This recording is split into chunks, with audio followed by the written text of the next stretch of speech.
BD news 21।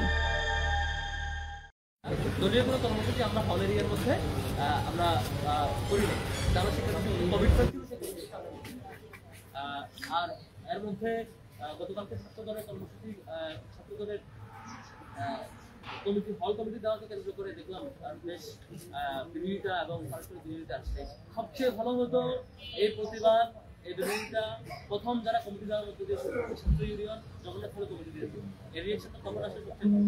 কিন্তু আমরা দেখেছি যিনি শিক্ষার্থীরা তো রিয়েকশন দিয়েছেনই, অনেক অনেক রাজনৈতিক সংগঠনের নেতৃবৃন্দ যারা রিয়েকশন দিয়েছেন, যেমন সাবেক তিনি যে রিয়েকশন দিয়েছেন সেটা সবচেয়ে ভালো হতো যখন জগন্নাথ হলের কমিটি দিয়েছে তখন রিয়েকশনটা আসে, কিন্তু একবার এসেছে আরেকবার আসে না, সেটা আমাদের দিক থেকে ছাত্র শিবিরের জায়গা থেকে আমরা শিক্ষার্থীদের প্রতি সেই কমিটমেন্ট রক্ষা করেছি, সর্বোচ্চ সে কমিটমেন্ট আমাদের একবারে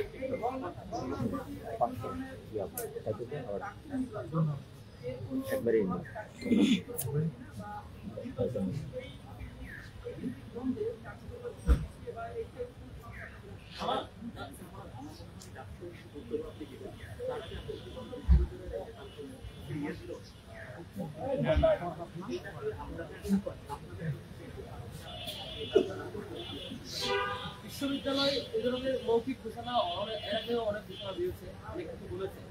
আমরা বিশ্ববিদ্যালয় প্রশাসনের গত দীর্ঘদিনের যে প্রজনতি দেখেছি, যে ধরনের কার্যক্রম দেখেছি, মৌখিক ঘোষণার উপর আমরা বিশ্ববিদ্যালয় প্রশাসনের মৌখিক ঘোষণার প্রতি আমরা আস্থা রাখতে পারি না। এই দিক থেকে আগের বিশ্ববিদ্যালয় পর্যালোচনা করেছি।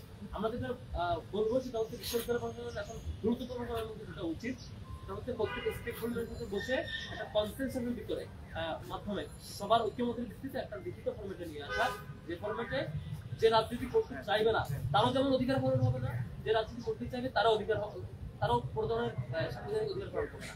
একই সাথে বিশ্ববিদ্যালয়ের অধিকাংশ শিক্ষার্থীর যে প্রত্যাশা হল এবং আবাসিক এরিয়ার যে সেফ থাকা, এবং একই সাথে রাজনৈতিক সংগঠনগুলোর যে প্রত্যাশা হলে কি হবে, নিষিদ্ধ যে ঘোষণা সেটা ব্রেক করলে কি হবে, এবং সে সংজ্ঞানের মধ্যে কি কি শব্দ আওতামুক্ত হয়, কি কি শব্দ আওতামুক্ত, এই ধরনের কোনো ফ্রেমওয়ার্ক তারা দেন নাই। যেহেতু সংজ্ঞানটা ক্লিয়ার না, সুতরাং এই ব্যাপারে জাজমেন্ট দেওয়াটা যারা বলেছে শুধুমাত্র আবাসিক করে রাজনীতি, আপনারা খালি এটা বলেন। আমি সেটাই বলছি কি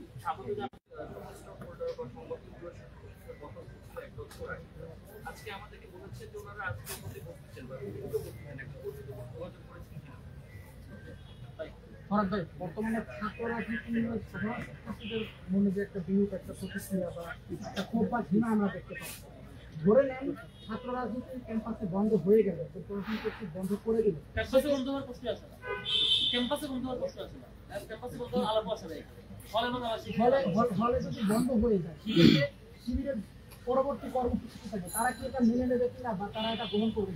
আমি এটা অলরেডি ক্লিয়ার করছি, বিশ্ববিদ্যালয়ের কোনো হলে আমরা কোনো রাজনৈতিক কর্মসূচি এর মধ্যে চালাই নাই, সেক্ষেত্রে আমাদের কমিটমেন্ট ছিল। আর এদিকে যে প্রশ্ন আছে, বিশ্ববিদ্যালয় প্রশাসন আমরা শুনতে পেয়েছি ইউনিভার্সিটি প্রশাসন সংগঠনের সাথে আলাপ করতে চান, বসতে চান, বসে তারা একটা কনসেশনের ভিত্তিতে সিদ্ধান্ত আসবে, এটা ভালো। সবার সাথে আলাপ করে একটা কনসেশনের সিদ্ধান্ত আসতে পারাটা ভালো, এটা জানতে পেরেছে, কোনো শিওর না। তো এটা আমরা আগেও বলেছিলাম, সকল সংগঠনের সাথে আলাপ করে একটা ফর্মেটে আসা, তাহলে পলিটিক্যাল প্র্যাকটিস গুলো সুন্দর একটা গুছানো ফর্মেটের মধ্যে দিয়ে। আপনি স্বীকার করেছিলেন হলগুলোতে আপনাদের ছোট ছোট টিম আছে, এই টিমটা আসলে কোন ফর্মেটে কাজ করেছে, কিভাবে কাজ করছে, এইটা এই সম্পর্কে একটু আমি জানতে চাই যে ঢাকা বিশ্ববিদ্যালয়ের হলগুলোতে আপনাদের কোনো কমিটি আছে কিনা, বা না থাকলে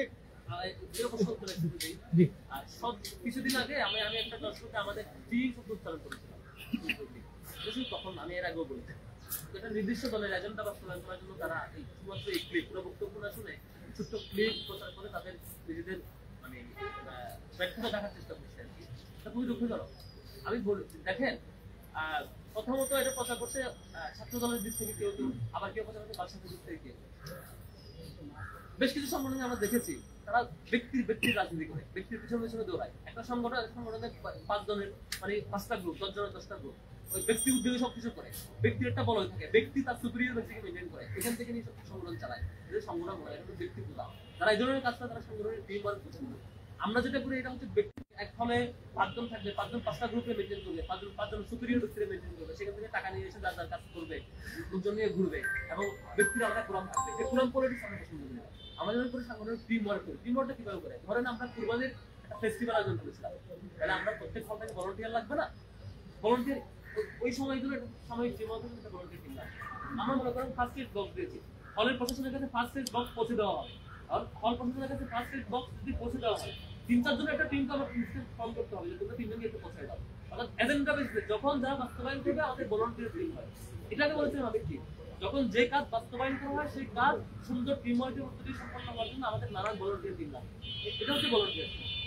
আমরা হলে ওই যে ফ্রি হেলথ ক্যাম্প করেছিলাম, হলের বাইরে এরিয়াতে শীতের বিতরণ করেছিলাম। যখন যে হলের শিক্ষার্থীরা সেবা গ্রহণ করবে সে হলের শিক্ষার্থীদেরকে ওয়েলকাম করার জন্য আমাদের ভলান্টিয়ার টিম লাগবে না? এই জন্য আমাদের জনশক্তিদের মধ্যে ম্যান পাওয়ার মধ্যে তাদের পরীক্ষা থাকে না, যারা তখন ফ্রি থাকে, ক্লাসের ব্যস্ত থাকে না, হলের বাড়ি থাকে না, তাদের দিয়ে ইনস্ট্যান্ট একটা ভলান্টিয়ার টিম করতে পারে। তোমরা আজকের কাজটা বাস্তবায়ন করো, কাজ শেষে এই টিমটা কাজ করবে। মানে এটা হচ্ছে ভলান্টিয়ার টিম।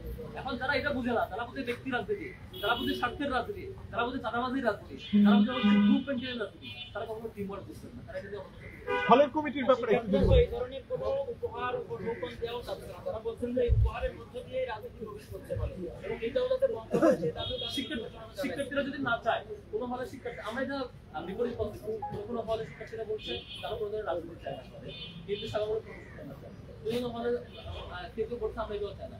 যদি হলে এমন হয় যে সাধারণ সভার মধ্যে দিয়ে শিক্ষার্থীরা একমত হয়েছে এই ধরনের কোনো প্রজেক্ট তারা দিবেন না, তাহলে আমরা এগ্রি করি। আমরা তো যা দিয়েছিলাম শিক্ষার্থীর দাবিটা কিন্তু দিয়েছিলাম, কোনো জিনিস আমরা চাপাই দিয়ে দেয়। ধরো যেমন ঠান্ডা পানি পরিবারের ডিসকাশন কবে দেওয়া হয়েছে, যখন শিক্ষার্থীদের রেসপন্স ছিল যে ভাই খুব প্রচন্ড গরম পড়ছে, এরা ওই পরিবেশ নাই, আমরা আমাদের প্রতিনিধি টিম প্রশাসনের কাছে বলেছি স্যার আপনারা এটা ব্যবস্থা করেন, প্রশাসনের মধ্যে ফান্ড নাই, তখন আমরা ব্যবস্থা করছি।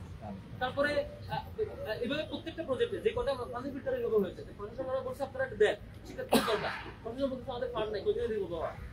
তখন আমরা শিক্ষার্থী হিসেবে চিন্তা করছি আমাদের তো অ্যালাম নাই আছে, সবাই অ্যালাম নাই, অ্যালামনাদের কাছ থেকে ফান্ড নেওয়ার জন্য আমাদের হেল্প করেছি।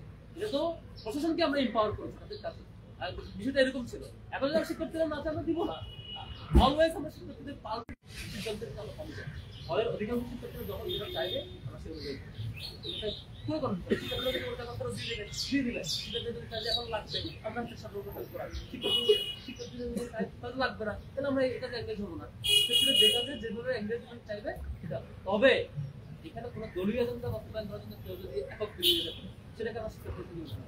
শিক্ষার্থীদের সম্পর্কিত সাধারণ সমাজ শিক্ষার্থীরা যখন যেটা চাইবে পাশ হয়ে আসবে সেটাই আমরা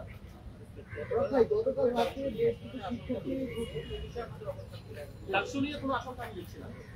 তাদের মধ্যেই যখন একটা কন্ডিশন তৈরি হয়েছে, পরিবেশ তৈরি হয়েছে, এই পরিবেশ আমরা এক রাতের মধ্যে সলভ করে ফেলা যায়। এটা প্রশাসনের হাতে আছে। প্রশাসন চাইলে এইটা সবার সাথে বসে একটা সমন্বিত সিদ্ধান্তের মধ্যে দিয়ে একটা সমাধানে চলে আসে। এটা প্রশাসনের সক্ষমতা বা ব্যক্তিগত উপর ডিপেন্ড করে। রাতারাতি যেমন প্রবলেম ক্রিয়েট হয়, আবার রাতারাতি এটা সলভ করার মধ্যে সেই প্রশাসনের ব্যর্থতার কারণেই এই ধরনের ট্রাফিক তৈরি হয়। আমি ডাকসু কোনো কারণ কোনো